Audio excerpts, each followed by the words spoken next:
2025 December 8-നായിരുന്നു കൊച്ചിയിൽ നടി ആക്രമിക്കപ്പെട്ട കേസിൻ്റെ വിധി വന്നത്.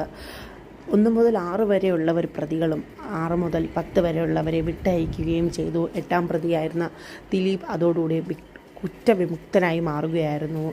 എന്നാൽ ഇപ്പോൾ ദിലീപിൻ്റെ സഹോദരി ആലുവ സ്റ്റേഷനിൽ കൊടുത്ത ഒരു പരാതിയാണ് സോഷ്യൽ മീഡിയയിൽ വൈറലായിക്കൊണ്ടിരിക്കുന്നത്.